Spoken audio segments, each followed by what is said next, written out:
नमस्कार, मैं मेघा हिंदुस्तानी स्वागत करती हूं आपका माटी के लाल पर। नई दिल्ली रेलवे स्टेशन पर मचे भगदड़ को लेकर हाईकोर्ट ने रेलवे विभाग को और भारतीय जनता पार्टी की सरकार को खूब फटकार लगाया है, क्योंकि रेल विभाग जो है वो यूनियन लिस्ट में आता है और कंकरेंट लिस्ट का भी हिस्सा है। रेलवे जो है, या साफ तौर पर कहूं कि केंद्र के अंदर आता है और केंद्र के अंदर आने वाले विषयों में से एक रेलवे है।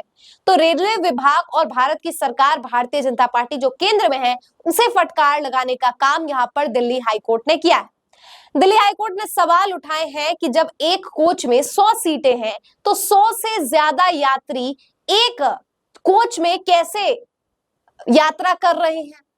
आपको सच्चाई बताऊं तो लोग टॉयलेट सीट्स के अंदर बैठकर भी यात्रा करने को विवश है। क्या आप अनुमान लगा सकते हैं कि लोग टॉयलेट की सीटों में बैठकर हिंदू धर्म के पवित्र स्नान की जगह पर जा रहे हैं? लोग अपने पाप मिटाने जा रहे हैं, लेकिन पाप मिटाते मिटाते बहुत से लोग रेलवे स्टेशन पर खुद ही मिट गए। कितना दुख है और कितना शर्म की बात है कि कैसे रेलवे विभाग और भारत सरकार की चूक की वजह से यह पूरा हादसा होता है। 3000 टिकट महज 2 घंटे के अंदर कैसे बिक जाते हैं, ये सबसे बड़ा सवाल। और केवल यहां फटकार लगाने का काम हाईकोर्ट ने नहीं किया है। हाईकोर्ट ने साथ ही भारत की सरकार, जो भारतीय जनता पार्टी के केंद्र में सरकार है, और रेलवे विभाग से जवाब मांगा है कि ऐसा कैसे हो गया। लोगों की मृत्यु के आंकड़े 18 बताए जा रहे हैं, जबकि चश्मदीदों और वहां पर तस्वीर ये बताते हैं जिसमें फोन, कपड़े, जूते, बचे कुचे सामान लोगों के, कि गिनती तो 2 अक्षरों में नहीं है, गिनती 3 अक्षरों में भी हो सकती है, 4 अक्षरों में भी हो सकती है। लेकिन आंकड़े छुपाने में एक्सपर्ट भारतीय जनता पार्टी ने 18 का आंकड़े को ही आधिकारिक घोषित कर दिया है।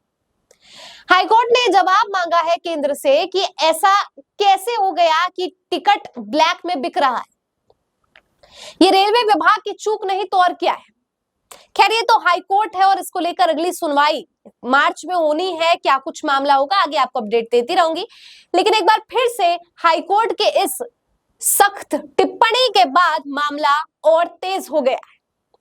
मामला इस प्रकार से तेज हो गया है कि रेल मंत्री अश्विनी वैष्णव के इस्तीफे की मांग अब और तेज हो गई है। अब सवाल खड़ा उठता है कि अश्विनी वैष्णव का इस्तीफा क्या भारतीय सरकार दिलाएगी? तो इसका आंसर है बिल्कुल भी नहीं। भारतीय जनता पार्टी के राज में जब तक दबाव न बनाया जाए तब तक इस्तीफा तो आता ही नहीं। जैसे मणिपुर एन बीरेन सिंह के नेतृत्व में 2 साल से जलते रहा, लेकिन जब तक एक सबूत ऑडियो नहीं वायरल हो गया और अविश्वास प्रस्ताव आने वाला था, समर्थन वापस ले लिया गया गठबंधन साथियों का, तो यहाँ पर इस्तीफा देना पड़ गया डर से कि सरकार ना बदल जाए, इससे अच्छा मुख्यमंत्री ही बदल दे। लेकिन इस समय कोई ऐसा दबाव नहीं है। दबाव तब आएगा जब और लोगों की जान की आहुति देनी पड़ेगी, तब जाकर इस प्रकार की स्थिति बनेगी। तो आप बड़े ही बेहतरीन तरीके से समझ सकते हैं कि कैसे इस वक्त लोगों को छोड़ दिया गया है मरने के लिए। उधर संसद में उर्दू पर बहसबाजी कठमुल्ला बताने का काम योगी सरकार कहते हैं, जिस पर अखिलेश यादव जवाब देते हैं कि पहले आप एक स्कूल तो बनवा लीजिए, तब बात कीजिएगा। मतलब प्रदेश के मुख्यमंत्री जहां कुंभ हो रहा है, वो मुसलमानों के खिलाफ बयान दे रहे हैं। उधर उन्हीं के प्रधानमंत्री मोदी जो है वो गले मिल रहे हैं मुसलमानों से, बाहर विदेश के अमीरों लोगों से। क्यों? ये दोहरापन नहीं तो और क्या है। कुंभ में जाने वाले यात्रियों के साथ ये सलूक किया जा रहा है और पर्यटकों के लिए वीआईपी कल्चर का इंतजाम किया जा रहा है। इस प्रकार का दोहरापन ये बताता है कि मौजूदा स्थिति में क्या स्थिति बनाकर रख दी गई है कि इन्हें, गरीब लोगों का तो किसी को कोई मतलब ही नहीं, किसी को कोई फर्क ही नहीं पड़ रहा कि गरीब क्या कर रहा है, कहां जा रहा है, कैसे जा रहा है। सार्वजनिक स्थानों पर चलना अब इतना मुश्किल हो गया है कि यात्री अपने सामान के साथ साथ अपनी जान की सुरक्षा भी खुद करे। ये बोर्ड अब छपवा देने चाहिए, पैम्फलेट्स भी बंटाने चाहिए और बड़े बड़े अक्षरों में जो है पुताई भी करवा देनी चाहिए, तभी जो है समझ आएगा लोगों को।